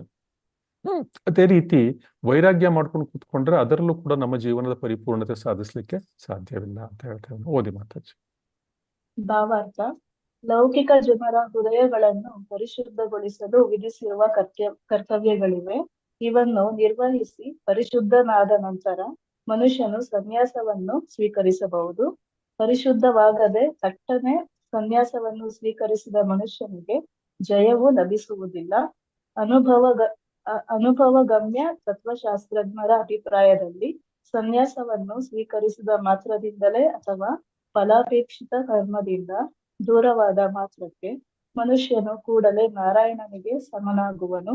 ಆದರೆ ಶ್ರೀಕೃಷ್ಣನು ಈ ತತ್ವವನ್ನು ಒಪ್ಪುವುದಿಲ್ಲ. ಹೃದಯವು ಶುದ್ಧವಾಗದೆ ಸನ್ಯಾಸವು ಸಾಮಾಜಿಕ ವ್ಯವಸ್ಥೆಗೆ ಕ್ಷೋಭೆಯಷ್ಟೇ ಆಗುತ್ತದೆ. ಅದಕ್ಕೆ ಪ್ರತಿಯಾಗಿ ಮನುಷ್ಯನು ತನ್ನ ನಿಯತ ಕರ್ತವ್ಯಗಳನ್ನು ಮಾಡದೆಯೇ ಭಗವಂತನ ಅಲೌಕಿಕ ಸೇವೆಯಲ್ಲಿ ನಿರತನಾದರೆ ಅವನು ಸಾಧಿಸಿರುವುದೆಲ್ಲವನ್ನು ಭಗವಂತನು ಸ್ವೀಕರಿಸುತ್ತಾನೆ. ಸ್ವಲ್ಪಂ ಅಪ್ಯಸ್ಯ ಧರ್ಮಸ್ಯ ತ್ರಾಯತೆ ಮಹತೋ ಭಯಾತ್. ಇಂತಹ ತತ್ವವನ್ನು ಸ್ವಲ್ಪ ಮಟ್ಟಿಗೆ ಆಚರಿಸಿದರೂ ಅಂತಹ ಮನುಷ್ಯನು ಮಹಾ ಕಷ್ಟಗಳನ್ನು ನಿವಾರಿಸಿಕೊಳ್ಳಬಲ್ಲ. ಹರೇ ಕೃಷ್ಣ. ಇಲ್ಲಿ ಭಗವಂತ ಹೇಳ್ತಾ ಇದ್ದಾನೆ, ಎಲ್ಲಿವರೆಗೂ ನಮ್ಮ ಹೃದಯ ಶುದ್ಧವಾಗುವುದಿಲ್ವೋ ಅಲ್ಲಿವರೆಗೂ ಸನ್ಯಾಸ ತಗೋಬಾರ್ದು. ನಾವು ಸನ್ಯಾಸ ತಗೊಂಡ್ರೆ ಏನಾಗುತ್ತೆ? ಸಾಮಾಜಿಕ ವ್ಯವಸ್ಥೆಯಲ್ಲಿ ಕ್ಷೋಭೆ ಉಂಟಾಗುತ್ತೆ. ಸೊ ಅದರಿಂದ ನಾವು ಸನ್ಯಾಸವನ್ನು ಸ್ವೀಕರಿಸಿದ ಮಾತ್ರದಿಂದಲೇ ಭಗವಂತನಿಗೆ ಸಮನಾಗುತ್ತಾನೆ ಅನ್ನೋದು ತಪ್ಪು. ಅದನ್ನು ಕೃಷ್ಣ ಒಪ್ಪುವುದಿಲ್ಲ, ಆ ತತ್ವವನ್ನು ಕೃಷ್ಣ ಒಪ್ಪುವುದಿಲ್ಲ. ಸೊ ಎಲ್ಲಿವರೆಗೂ ಹೃದಯ ಶುದ್ಧವಾಗುವುದಿಲ್ವೋ ಅಲ್ಲಿವರೆಗೂ ಸನ್ಯಾಸ ಅದು ತಗೋಬಾರ್ದು. ಸೊ ಆದರೆ ಮನುಷ್ಯ ನಿಯತ ಕರ್ಮಗಳನ್ನು ಮಾಡದೇ, ಅಂದ್ರೆ ಸರ್ವಧರ್ಮಾನ್ ಪರಿತ್ಯಜ್ಯ, ಎಲ್ಲ ಧರ್ಮಗಳನ್ನು ಪರಿತ್ಯಾಗ ಮಾಡಿ ಕೇವಲ ಭಗವಂತನಲ್ಲಿ ಶರಣಾಗಿ ಭಗವಂತನ ಅಲೌಕಿಕ ಸೇವೆಯಲ್ಲಿ ನಿರತರಾದರೆ ಈ ಗುರಿಯಲ್ಲಿ ಏನೆಲ್ಲ ಸಾಧಿಸಬೇಕಾದ ಅವೆಲ್ಲವನ್ನು ಭಗವಂತ ಸ್ವೀಕರಿಸ್ತಾನೆ. ಅದನ್ನೇ ಬುದ್ಧಿಯೋಗ ಅಂತ ಹೇಳ್ತಾ ಇರೋದು. ಅಂದ್ರೆ ಕೃಷ್ಣ ಪ್ರಜ್ಞೆಯಲ್ಲಿ ಇರ್ತಾನೆ ಮನುಷ್ಯ. ಸೊ ಯಾವಾಗ ಕೃಷ್ಣ ಪ್ರಜ್ಞೆಯಲ್ಲಿ ವ್ಯಕ್ತಿ ಇರ್ತಾನೆ, ಅವನು ಮಾಡಿರೋ ಎಲ್ಲ ಸೇವೆಗಳನ್ನು ಭಗವಂತ ಸ್ವೀಕರಿಸ್ತಾನೆ. ಸೊ ಆಮೇಲೆ ಹೇಳ್ತಾನೆ, ಸ್ವಲ್ಪಂ ಅಪ್ಯಸ್ಯ ಧರ್ಮಸ್ಯ ತ್ರಾಯತೆ ಮಹತೋ ಭಯಾತ್. ಸೊ ಸ್ವಲ್ಪ ಒಂದು ಬುದ್ಧಿಯೋಗ ಮಾಡಿದ್ರು, ಕೃಷ್ಣ ಪ್ರಜ್ಞೆ ಮಾಡಿದ್ರು ಸಾಕು, ಯಾವುದು ಕಷ್ಟ ಇಲ್ಲ. ಅದರಿಂದ ಅದನ್ನು ಭಗವಂತ ಸ್ವೀಕರಿಸ್ತಾನೆ. ಸೊ ಇಂಥ ತತ್ವವನ್ನು ಸ್ವಲ್ಪ ಮಟ್ಟಿಗೆ ಆಚರಿಸಿದರು. ಕೃಷ್ಣ ಪ್ರಜ್ಞೆಯನ್ನು ಸ್ವಲ್ಪ ಮಾಡಿದ್ರು ಕೂಡ ಸ್ವಲ್ಪ ಮಟ್ಟಿಗೆ ಮಾಡಿದ್ರು ಕೂಡ ಅಂತಹ ಮನುಷ್ಯನು ಮಹಾನ್ ಕಷ್ಟಗಳನ್ನು ನಿವಾರಿಸಿಕೊಳ್ಳಬಲ್ಲ ಅಂತ ಇಲ್ಲಿ ಈ ಶ್ಲೋಕದಲ್ಲಿ ಹೇಳಲಾಗಿದೆ. ಶ್ಲೋಕ 5. ನಹಿ ಕಶ್ಚಿತ್ ಕ್ಷಣಮಪಿ ಜಾತು ತಿಷ್ಠತ್ಯ ಕರ್ಮ ಕೃತ್ ಕಾರ್ಯತೆ ಹ್ಯ ವಶಃ ಕರ್ಮ ಸರ್ವಃ ಪ್ರಕೃತಿ ಜೈರ್ಗುಣೈಃ. ಯಾರು ಓದ್ತಾರೆ ಇವಾಗ? ನೆಕ್ಸ್ಟ್ ಓದಿ ಯಾರಾದ್ರು. ಓದ್ಲ ಎಲ್ರು ಪ್ರಭುಜಿ? 12 ಮಂದಿ ಇದ್ದಾರೆ, ಎಲ್ರು ಓದಿ. ಒಂದು 12 ಶ್ಲೋಕ ಓದ್ಬೇಕು ಒಬ್ಬೊಬ್ರು ಒಂದೊಂದು. ಓದಿ ಪ್ರಭುಜಿ. ನಾಹಿ ಕಶ್ಚಿತ್ ಕ್ಷಣಂ ಹಾಪಿ ಕ್ಷಣ ಜಾತು ತಿಷ್ಠತಿ ಅಕರ್ಮಕೃತ್ ಕಾರ್ಯತೆ ಹಿ ಅವಶಃ ಕರ್ಮ ಸರ್ವಃ ಪ್ರಕೃತಿ ಜಯ ಗುಣೈಃ. ಅನುವಾದ. ಪ್ರಭುಪಾದರಿಂದ ಪ್ರಭುಪಾದರಿಗೆ ಜಯವಾಗಲಿ. ಪ್ರಕೃತಿಯಿಂದ ಬಂದ ಗುಣಗಳಿಗೆ ಅನುಗುಣವಾಗಿ ಕರ್ಮವನ್ನು ಪ್ರತಿಯೊಬ್ಬನೂ ಮಾಡಲೇಬೇಕಾಗುತ್ತದೆ. ಆದುದರಿಂದ ಯಾರು ಒಂದು ಕ್ಷಣವಾದರೂ ಏನನ್ನೂ ಮಾಡದೇ ಇರಲು ಸಾಧ್ಯವಿಲ್ಲ. ಭಾವಾರ್ಥ: ಇದು ದೇಹಗತ ಜೀವನದ ಪ್ರಶ್ನೆಯಲ್ಲ. ಸದಾ ಕಾರ್ಯನಿರತನಾಗಿರುವುದೇ ಆತ್ಮನ ಸ್ವಭಾವ. ಆತ್ಮವು ದೇಹದಲ್ಲಿರದಿದ್ದರೆ ದೇಹವು ಚಲಿಸಲಾರದು. ಆತ್ಮವು ಸದಾ ಕಾರ್ಯನಿರತವಾಗಿರುತ್ತದೆ. ಒಂದು ಕ್ಷಣವೂ ಸುಮ್ಮನಿರಲಾರದು. ದೇಹವೇನಿದ್ದರೂ ಆತ್ಮವನ್ನು ಕೆಲಸದಲ್ಲಿ ತೊಡಗಿಸಬೇಕಾದ ನಿರ್ಜೀವ ವಾಹನ. ಈ ಕಾರಣದಿಂದ ಆತ್ಮವು ಕೃಷ್ಣ ಪ್ರಜ್ಞೆಯ ಪುಣ್ಯ ಕಾರ್ಯದಲ್ಲಿ ತೊಡಗಿರಬೇಕು. ಇಲ್ಲವಾದರೆ ಅದು ಮಾಯಾಶಕ್ತಿಯ ನಿರ್ದೇಶಿಸಿದ ಕೆಲಸಗಳಲ್ಲಿ ನಿರತವಾಗುತ್ತದೆ. ಐಹಿಕ ಶಕ್ತಿಯೊಡನೆ ಸಂಪರ್ಕವಿದ್ದಾಗ ಆತ್ಮವು ಐಹಿಕ ಗುಣಗಳನ್ನು ಪಡೆದುಕೊಳ್ಳುತ್ತದೆ. ಇಂತಹ ವ್ಯಾಮೋಹಗಳಿಂದ ಆತ್ಮವನ್ನು ಶುದ್ಧಿಗೊಳಿಸಲು ಶಾಸ್ತ್ರಗಳು ವಿಧಿಸಿದ ಕರ್ತವ್ಯಗಳಲ್ಲಿ ತೊಡಗುವುದು ಅಗತ್ಯ.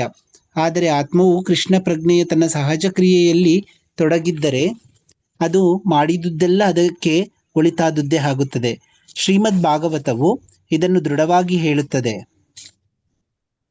ತ್ಯಕ್ತ್ವಾ ಸ್ವಧರ್ಮಂ ಚರಣಾಂಬುಜಂ ಹರೇ ಭಜನ್ನ ಪಕ್ವೋತಃ ಪತಿತ್ತೋ ಯದಿ ಯತ್ರ ಕ್ವ ವಾ ಭದ್ರಮಭೂದಮುಷ್ಯಕೀಂ ಕೋ ವಾರ್ತ ಆಪ್ನೋ ಅಭಜತಾಂ ಸ್ವಧರ್ಮತಃ. ಓದಿ ಪ್ರಭುಜಿ. ಕೃಷ್ಣ ಪ್ರಜ್ಞೆಯನ್ನು ಅನುಸರಿಸುವವನು ಶಾಸ್ತ್ರಗಳು ವಿಧಿಸಿದ ಕರ್ತವ್ಯಗಳನ್ನು ಮಾಡದಿರಬಹುದು.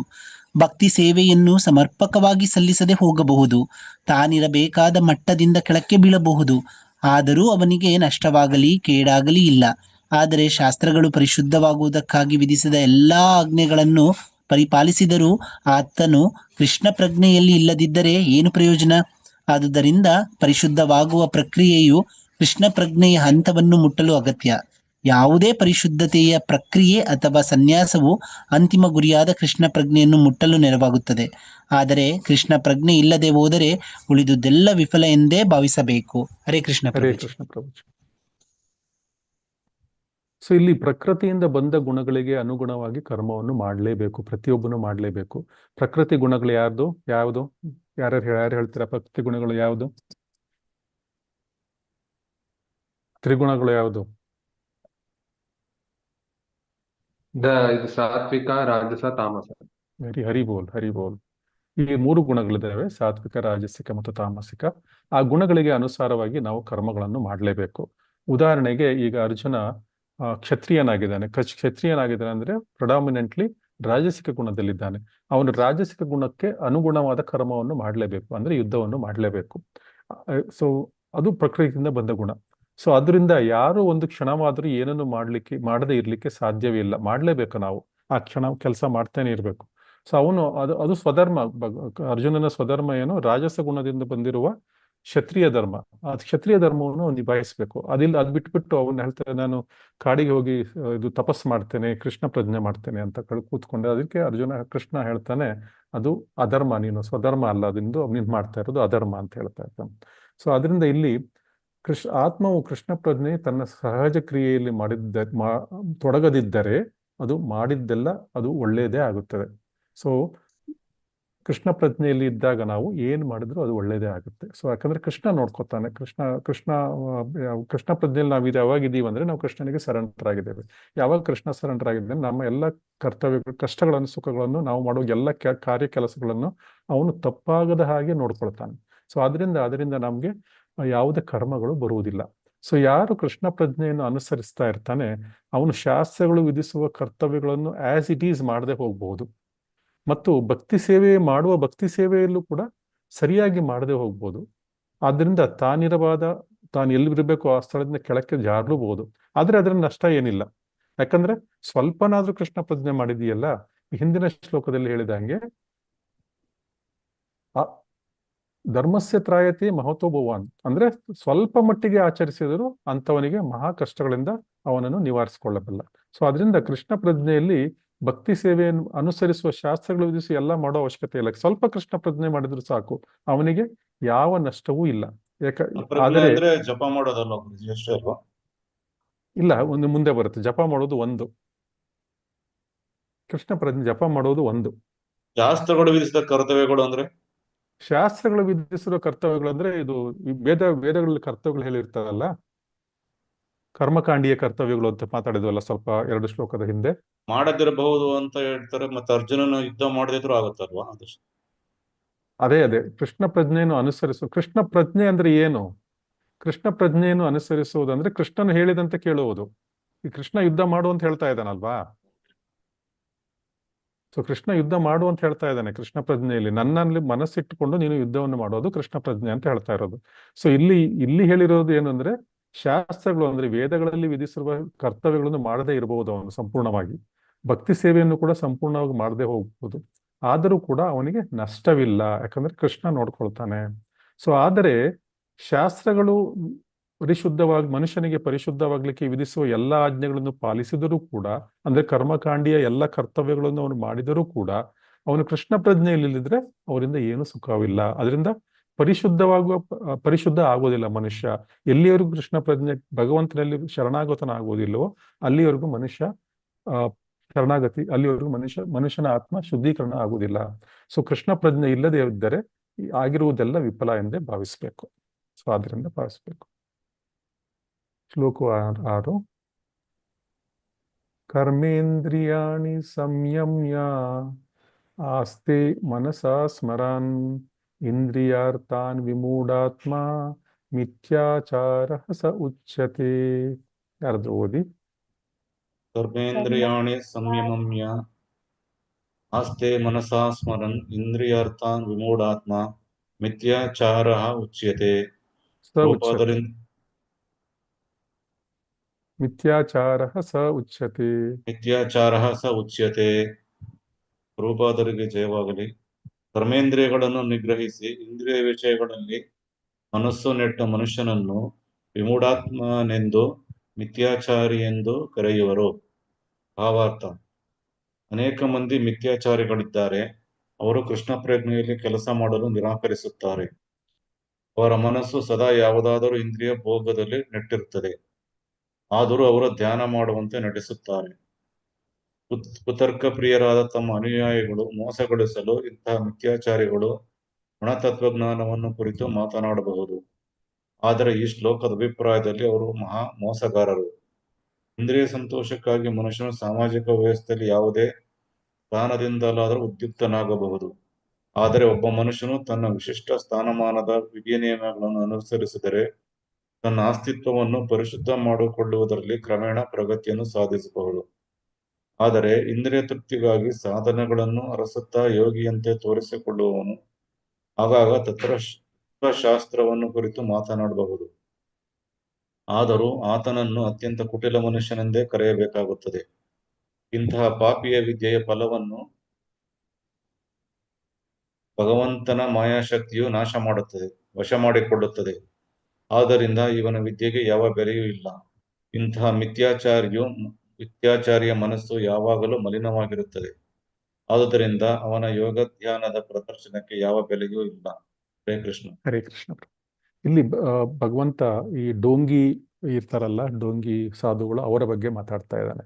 ಸೊ ಶ್ರೀಲ ಪ್ರಭುಪಾದರು ಅದನ್ನು ವ್ಯಾಖ್ಯಾನ ಮಾಡಿದ್ದಾರೆ. ಸೊ ಅವ್ರೇನ್ ಮಾಡ್ತಾರೆ, ತಮ್ಮ ಇಂದ್ರಿಯಗಳನ್ನು ನಿಗ್ರಹಿಸಿ ಇಂದ್ರಿಯ ವಿಷಯಗಳನ್ನು ಮಿಥ್ಯಾಚಾರಿಗಳು ಅಂದ್ರೆ ಇವರು ಡೋಂಗಿ ಬಾಬಾಗಳು, ಡೋಂಗಿ ಕೆಲಸ ಮಾಡೋರು. ಅಂದ್ರೆ ಸುಮ್ಮನೆ ಕಾವಿ ಬಟ್ಟೆ ಹಾಕೊಂಡಿರ್ತಾರೆ, ಬಟ್ ಆ ಕಾವಿ ಬಟ್ಟೆಗೆ ತಕ್ಕಂತೆ ಕೆಲಸಗಳನ್ನು ಮಾಡುವುದಿಲ್ಲ. ಉದಾಹರಣೆಗೆ ಅವರನ್ನು ವಿಮೂಢಾತ್ಮ ಅಥವಾ ಮಿಥ್ಯಾಚಾರಿ ಅಂತ ಕರೀತಾರೆ. ಅವರು ಸಾಧು ಅಂತ ಹೇಳ್ಕೋತಾರೆ, ಅವರು ಸಾಧುಗಳಲ್ಲ. ಗುರುಗಳು ಅಂತ ಹೇಳ್ಕೊತಾರೆ, ಜನಗಳನ್ನು ತಪ್ಪು ದಾರಿಗೆ ಎಳ್ಕೊಂಡು ಹೋಗ್ತಾರೆ. ಇವ್ರನ್ನೆಲ್ಲ ಮಿಥ್ಯಾಚಾರಿ ಅಂತ ಕರೀತಾರೆ. ಅರ್ಥ ಆಯ್ತಾ ಪ್ರಭುಜಿ? ಆಯ್ತು, ಧನ್ಯವಾದಗಳು. ಧನ್ಯವಾದಗಳು. ಸೊ ಇಲ್ಲಿ ಅನೇಕ ಮಂದಿ ಅಂದ್ರೆ ಸುಳ್ಳು ದಾರಿಗೆ ಎಳೆಯುವ ಅನೇಕ ಗುರುಗಳಿದ್ದಾರೆ. ನಾವು ಗುರುಗಳು ಅಂತ ಹೇಳ್ಕೊಂಡು ಅನೇಕ ಸುಳ್ಳು ದಾರಿಯಲ್ಲಿ ಜನಗಳನ್ನ ಕರ್ಕೊಂಡು ಹೋಗ್ತಾರೆ. ಸೊ ಶ್ರೀಲ ಪ್ರಭುಪಾದರು ಹೇಳ್ತಾರೆ, ಅಂತಹ ಗುರುಗಳು ಏನ್ ಮಾಡ್ತಾರೆ, ಅವರನ್ನು ಭಗವಂತ ಅತ್ಯಂತ ಕತ್ತಲೆಮಯವಾದ ನರಕಕ್ಕೆ ತಳ್ತಾನಂತೆ.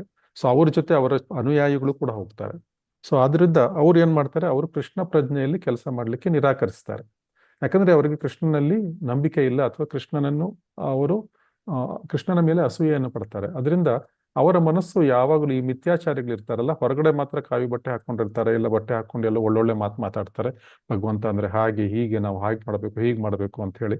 ಆದ್ರೆ ಅವರು ಯಾವುದಾದ್ರೂ ಇಂದ್ರಿಯ ಭೋಗದಲ್ಲಿ ಅವ್ರ ಮನಸ್ಸು ನೆಟ್ಟಿರುತ್ತದೆ, ಮತ್ತು ಅವರು ಧ್ಯಾನ ಮಾಡುವಂತೆ ನಟನೆ ಮಾಡ್ತಾ ಇರ್ತಾರೆ. ಸೊ ಇವರು ಕುತರ್ಕ ಪ್ರಿಯರು.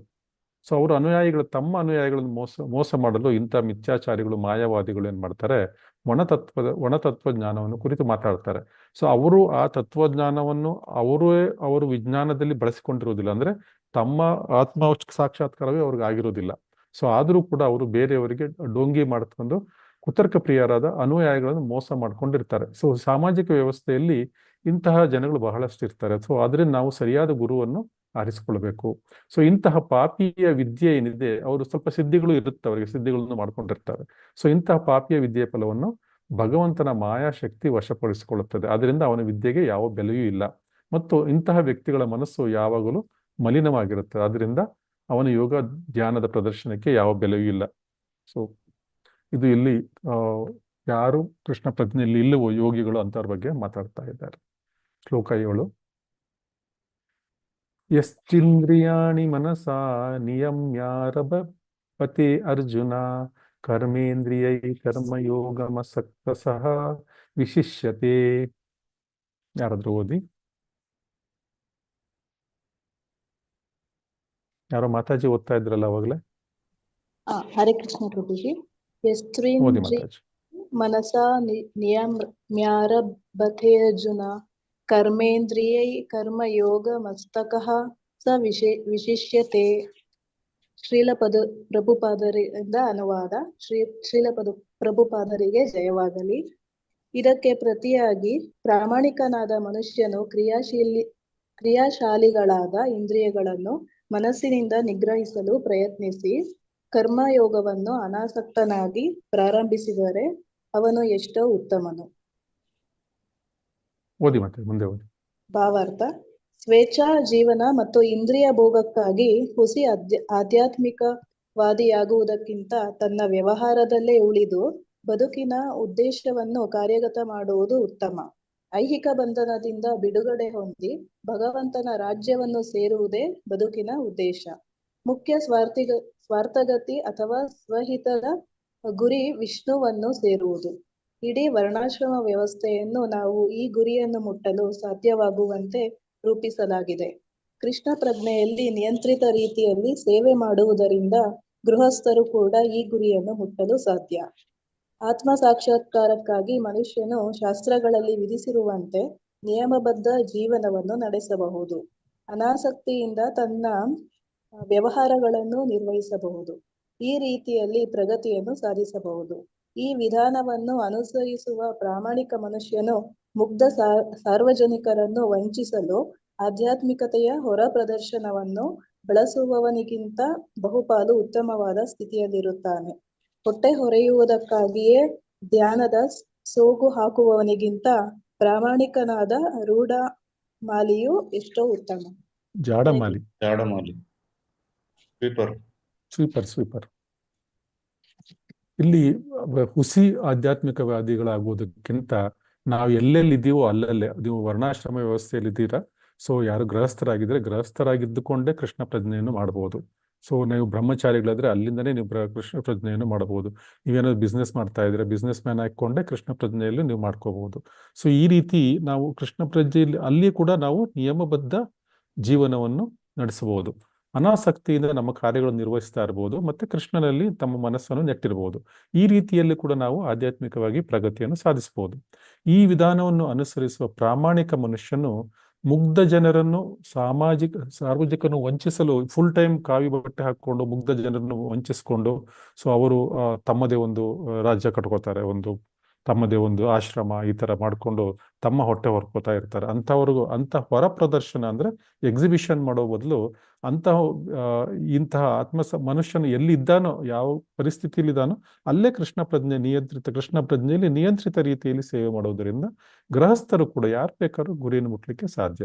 ಸೊ ಆದ್ರಿಂದ ಹೊಟ್ಟೆ ಹೊರೆಯುವುದಕ್ಕಾಗಿಯೇ ಧ್ಯಾನದ ಸೋಗು ಹಾಕುವುದಕ್ಕಿಂತ ಪ್ರಾಮಾಣಿಕವಾದ ಒಂದು ರಸ್ತೆ ಬದಿಯಲ್ಲಿ ಇದು ಕಾರ್ಪೊರೇಷನ್ ವ್ಯಕ್ತಿ ಇರ್ತಾನೆ, ಅವನು ಕಸ ಹೊಡ್ಕೊಂಡು ಹೋಗ್ತಾನೆ, ಅವನು ಜಾಡಮಾಲಿ ಅಂತ ಕರೀತಾರೆ. ಸೊ ಅವನು ಪ್ರಾಮಾಣಿಕವಾಗಿ ಕಸ ಹೊಡಿತಾ ಇದ್ದಾನೆ, ಅವನೇ ಎಷ್ಟೋ ಉತ್ತಮ ಅಂತ ಹೇಳ್ತಾರೆ. ಈ ಧ್ಯಾನದ ಸೋಗು ಹಾಕೊಡೋರಿಗಿಂತ ಮಾಯಾವಾದಿಗಳಿಗಿಂತ ಈ ಜಾಡಮಾಲಿ ಎಷ್ಟೋ ಉತ್ತಮ ಅಂತ ಶ್ರೀಲ ಪ್ರಭುಪಾದ ಹೇಳ್ತಾರೆ. ಶ್ಲೋಕ 8. ನಿಯತಂ ಕುರು ಕರ್ಮಂ ತ್ವಂ ಕರ್ಮ ಜ್ಯಾಯೋ ಹ್ಯ ಕರ್ಮಣಃ ಶರೀರ ಯಾತ್ರಾಪಿ ಚ ತೇನ ಪ್ರಸಿದ್ಧೈ ಅಕರ್ಮಣಃ. ಓದಿ ಯಾರಾದರೂ. ಲಕ್ಷ್ಮೀ ನಿಯತಂ ಮಾತಾಜಿ ಕುರು ಕರ್ಮಂ ತ್ವಂ ಕರ್ಮ ಜ್ಯಾಯೋ ಹೈ ಕರ್ಮಣಃ ಶರೀರ ಯಾತ್ರಾಪಿ ಚ ತೇನ ಪ್ರಸಿದ್ಧೇ ದ ಕರ್ಮಣಃ. ರೂಪಾದರಿಗೆ ಜಯವಾಗಲಿ. ನಿನ್ನ ನಿಯಮಿತ ಕರ್ಮವನ್ನು ಮಾಡು, ಏಕೆಂದರೆ ಹಾಗೆ ಮಾಡುವುದು ಕರ್ಮವನ್ನು ಮಾಡುವುದಕ್ಕಿಂತ ಉತ್ತಮ. ಮಾಡದಿರುವುದಕ್ಕಿಂತ ಮಾಡದಿರುವುದಕ್ಕಿಂತ ಉತ್ತಮ. ಕರ್ಮವನ್ನು ಮಾಡದೆ ದೇಹವನ್ನು ಉಳಿಸಿಕೊಳ್ಳುವುದು ಸಾಧ್ಯವಿಲ್ಲ. ಭಾವಾರ್ಥ: ತಾವು ಸತ್ಕುಲ ಪ್ರಸೂತರೆಂದು ಸುಳ್ಳಾಗಿ ತೋರಿಸಿಕೊಳ್ಳುವ ಬಹುಮಂದಿ ಹುಸಿ ಧ್ಯಾನಿಗಳಿದ್ದಾರೆ. ಆಧ್ಯಾತ್ಮಿಕ ಬದುಕಿನಲ್ಲಿ ಮುಂದುವರಿಯುವುದಕ್ಕಾಗಿ ತಾವು ಎಲ್ಲವನ್ನೂ ತ್ಯಾಗ ಮಾಡಿರುವುದಾಗಿ ಸುಳ್ಳು ಹೇಳುವ ವೃತ್ತಿನಿರತರು ಇದ್ದಾರೆ. ಅರ್ಜುನನೊಬ್ಬ ಮಿಥ್ಯಾಚಾರಿಯಾಗಬೇಕೆಂಬುದು ಕೃಷ್ಣನು ಬಯಸಲಿಲ್ಲ. ಕ್ಷತ್ರಿಯರಿಗೆ ವಿಧಿಸಿರುವ ನಿಯತ ಕರ್ಮಗಳನ್ನು ಅರ್ಜುನನು ಮಾಡಬೇಕೆಂದು ಭಗವಂತನು ಅಪೇಕ್ಷಿಸಿದ. ಅರ್ಜುನನೊಬ್ಬ ಗೃಹಸ್ಥ ದಂಡನಾಯಕ. ಅವನು ಹಾಗೆಯೇ ಉಳಿದು ಗೃಹಸ್ಥನಾದ ಕ್ಷತ್ರಿಯನಿಗೆ ನೇಮಿಸಿರುವ ಕರ್ತವ್ಯಗಳನ್ನು ಮಾಡುವುದು ಉತ್ತಮ. ಇಂತಹ ಕರ್ಮಗಳು ಕ್ರಮೇಣ ಪ್ರಾಪಂಚಿಕ ಮನುಷ್ಯನ ಹೃದಯವನ್ನು ಶುದ್ಧಿ ಮಾಡುತ್ತದೆ ಮತ್ತು ಅವನ ಐಹಿಕ ಕಲ್ಮಶಗಳನ್ನು ತೊಡೆದು ಹಾಕುತ್ತದೆ. ಹೊಟ್ಟೆಪಾಡಿಗಾಗಿ ಮಾಡುವ ತ್ಯಾಗದ ತೋರಿಕೆಯನ್ನು ಭಗವಂತನಾಗಲಿ ಯಾವುದೇ ಧರ್ಮಗ್ರಂಥವಾಗಲಿ ಅನುಮೋದಿಸುವುದಿಲ್ಲ. ಯಾವುದಾದರೂ ಕೆಲಸ ಮಾಡಿ ಮನುಷ್ಯನು ದೇಹ ಮತ್ತು ಆತ್ಮಗಳನ್ನು ಒಟ್ಟಿಗಿಡಲೇಬೇಕು ಎನ್ನುವುದು ನಿಜ. ಐಹಿಕ ಪ್ರವೃತ್ತಿಗಳಿಂದ ಪರಿಶುದ್ಧನಾಗದೆ ಮನಸ್ವಿ ರೀತಿಯಲ್ಲಿ ಕೆಲಸವನ್ನು ಬಿಟ್ಟು ಬಿಡಬಾರದು. ಈ ಜಗತ್ತಿನಲ್ಲಿರುವ ಯಾರೇ ಆಗಲಿ ಐಹಿಕ ಪ್ರಕೃತಿಯ ಮೇಲೆ ದಬ್ಬಾಳಿಕೆ ನಡೆಸುವ ಎಂದರೆ ಇಂದ್ರಿಯ ತೃಪ್ತಿ ಪಡೆಯುವ ಕಲುಷಿತ ಪ್ರವೃತ್ತಿಯು ಇದ್ದೇ ಇರುತ್ತದೆ. ಇಂತಹ ಕಲುಷಿತ ಪ್ರವೃತ್ತಿಗಳನ್ನು ದೂರ ಮಾಡಬೇಕು. ನಿಯತ ಕರ್ತವ್ಯಗಳ ಮೂಲಕ ಹೀಗೆ ಮಾಡಬೇಕಲ್ಲದೆ ಕೆಲಸವನ್ನು ತ್ಯಜಿಸಿ ಇತರರ ಖರ್ಚಿನಲ್ಲಿ ಹೊಟ್ಟೆಯಿರುತ್ತಾ ಆಧ್ಯಾತ್ಮಿಕವಾದಿ ಎನಿಸಿಕೊಳ್ಳಲು ಯಾರೂ ಪ್ರಯತ್ನಿಸಬಾರದು. ಹರೇ ಕೃಷ್ಣ. ಹರೇ ಕೃಷ್ಣ. ಸೊ ಇವರು ತಮ್ಮ ಎಲ್ಲ ಕೆಲಸಗಳನ್ನು ಬಿಟ್ಟುಬಿಟ್ಟು ಅವರಿಗೆ ಮನಸ್ಸು ಶುದ್ಧೀಕರಣ ಆಗಿರೋದೇ ಇಲ್ಲ. ಅವರು ಕಲುಷಿತ ಪ್ರವೃತ್ತಿ ಇರುತ್ತೆ ಅವರಿಗೆ. ಸೊ ಇಂಥ ಕಲುಷಿತ ಪ್ರವೃತ್ತಿ ಇಟ್ಟುಕೊಂಡು ಎಲ್ಲಿವರೆಗೂ ನಾವು ಅಂಥ ಕಲುಷಿತ ಪ್ರವೃತ್ತಿಗಳನ್ನು ನಮ್ಮ ಮನಸ್ಸಿನಿಂದ ದೂರ ಮಾಡ್ಕೊಳ್ಳೋದಿಲ್ವೋ ಅಲ್ಲಿವರೆಗೂ ನಾವು ಅದನ್ನು ಸ್ವಚ್ಛ ಮಾಡ್ಕೋತಾ ಇರಬೇಕು ಮನಸ್ಸನ್ನು. ಹಾಗೆ ಮಾಡದೆ ಈ ನಿಯತ ಕರ್ಮಗಳ ಕಾರ್ಯದ ಮೂಲಕ, ನಿಯತ ಕರ್ತವ್ಯಗಳ ಮೂಲಕ ಹೀಗೆ ಮಾಡಬೇಕು. ಅಂದರೆ ನಾವು ಎಲ್ಲಿರ್ತೀವೋ, ಯಾವ ಆಶ್ರಮದಲ್ಲಿ ಇರ್ತೀವೋ, ವರ್ಣಾಶ್ರಮದಲ್ಲಿ ಅಲ್ಲೇ ನಮ್ಮ ಕರ್ತವ್ಯಗಳನ್ನ ಮಾಡ್ಕೊಂಡು ಹೋಗಿ, ಗೃಹಸ್ಥಾಶ್ರಮದ ಕರ್ತವ್ಯಗಳು ಏನು ಹೇಳಿದ್ದಾರೆ ಶಾಸ್ತ್ರಗಳಲ್ಲಿ ಅದನ್ನ ಮಾಡ್ಕೋತಾ ಇರಬೇಕು ಮತ್ತು ನಾವು ಕೃಷ್ಣ ಪ್ರಜ್ಞೆಯಲ್ಲಿ ಇರಬೇಕು. ಅದರ ಬದಲು ಕೆಲಸ ಬಿಟ್ಬಿಟ್ಟು ಬೇರೆಯವರು ಖರ್ಚಿನಲ್ಲಿ ಹೊಟ್ಟೆ ಹೊರ್ಕೊಂಡು ಆಧ್ಯಾತ್ಮಿಕ ವಾದಿ ಅನಿಸ್ಕೊಳ್ಳೋ ಯಾರು ಪ್ರಯತ್ನ ಪಡಬಾರದು. ಸೊ ಅದರಿಂದ ಹೊಟ್ಟೆಪಾಡಿಗಾಗಿ ಮಾಡುವ ತ್ಯಾಗದ ತೋರಿಕೆಯನ್ನು ಭಗವಂತನೂ ಒಪ್ಪೋದಿಲ್ಲ ಅಥವಾ ಧರ್ಮಗ್ರಂಥ ಕೂಡ ಒಪ್ಪುವುದಿಲ್ಲ. ಸೊ ನಾವು ತ್ಯಾಗವನ್ನು ಯಾರಿಗೋಸ್ಕರ ಮಾಡಬೇಕು? ಕೃಷ್ಣನಿಗೋಸ್ಕರ ಮಾಡಬೇಕು, ಹೊಟ್ಟೆಪಾಡಿಗಾಗಿ ಎಲ್ಲ ಮಾಡೋದು ಇಲ್ಲ. ಯಾವುದೋ ಪೊಲಿಟಿಕಲ್ ತೋರಿಸೋದಕ್ಕೋಸ್ಕರ ಏನಾದರೂ ತ್ಯಾಗ ಮಾಡೋದಲ್ಲ, ಅದಲ್ಲ. ಅದು ಕೃಷ್ಣನಿಗೆ. ಸೊ ಅದು ಯಾವ ಧರ್ಮಗ್ರಂಥದಲ್ಲೂ ಅನುಮೋದನೆ ಮಾಡೋದಿಲ್ಲ. ಕೃಷ್ಣನು ಕೂಡ ಅದನ್ನ ಒಪ್ಕೊಳ್ಳೋದಿಲ್ಲ. ಸೊ ನಾವು ಎಲ್ಲಿದ್ದೀವೋ ಅಲ್ಲಿದ್ದುಕೊಂಡೇ ನಾವು ನಮ್ಮ ಕೃಷ್ಣ ಪ್ರಜ್ಞೆಯನ್ನು ಕೂಡ ಮುಂದುವರ್ಸ್ಕೊಂಡು ಹೋಗ್ಬೇಕು. ಶ್ಲೋಕ 9.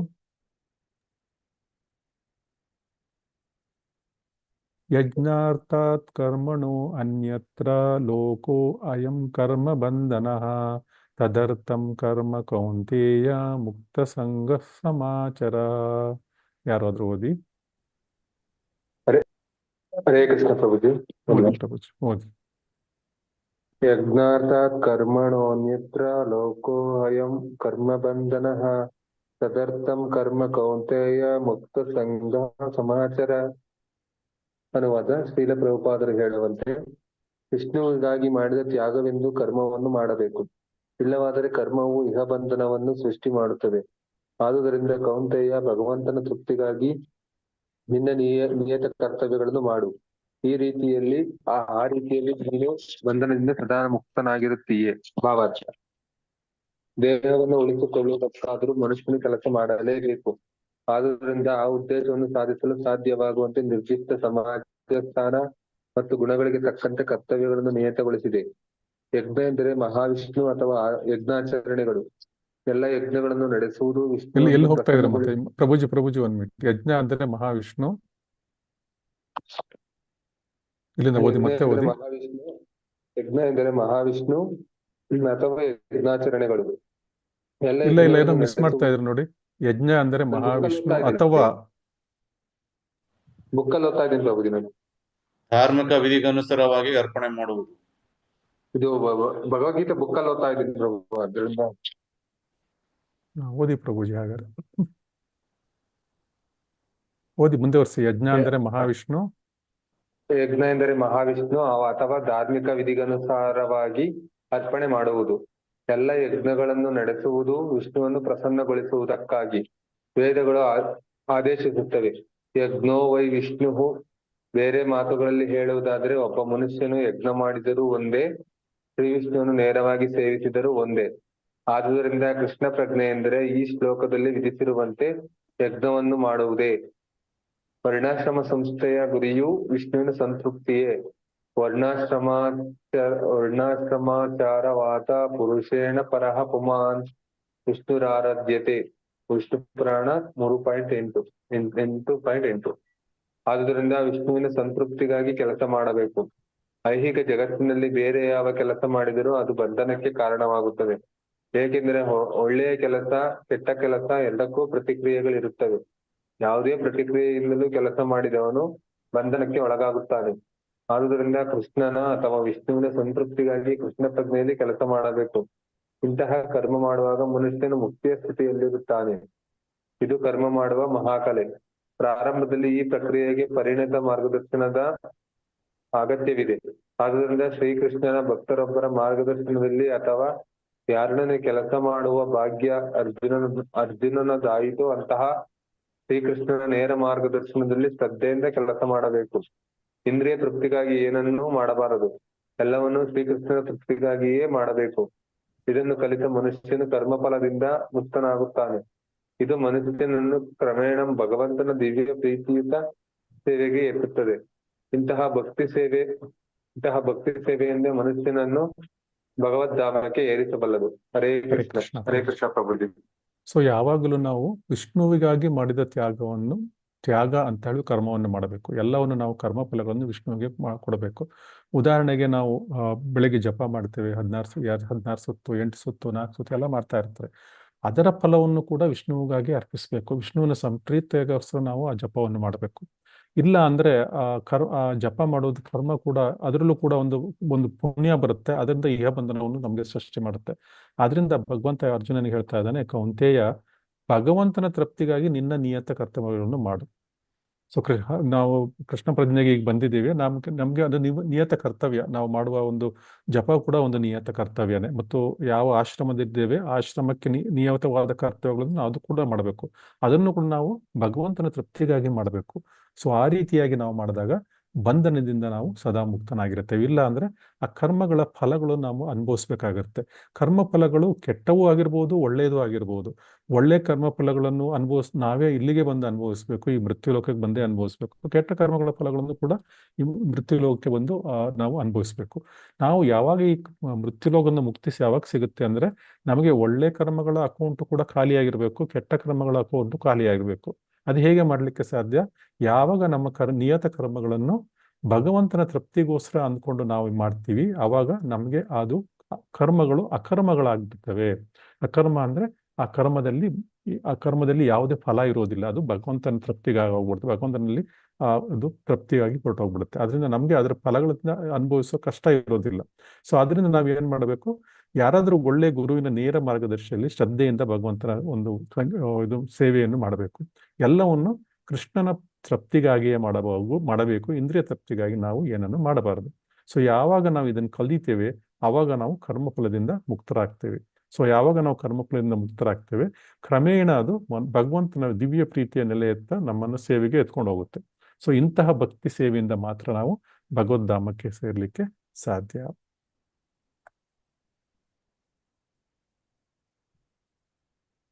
ಶ್ಲೋಕ 10 ದೊಡ್ಡದಿದೆ. ಸೊ ಇಲ್ಲಿಗೆ ಇಂದಿನ ತರಗತಿಯನ್ನು ನಿಲ್ಲಿಸೋಣ. ಯಾರಿಗಾದ್ರೂ ಏನಾದರೂ ಪ್ರಶ್ನೆ ಇದೆಯಾ?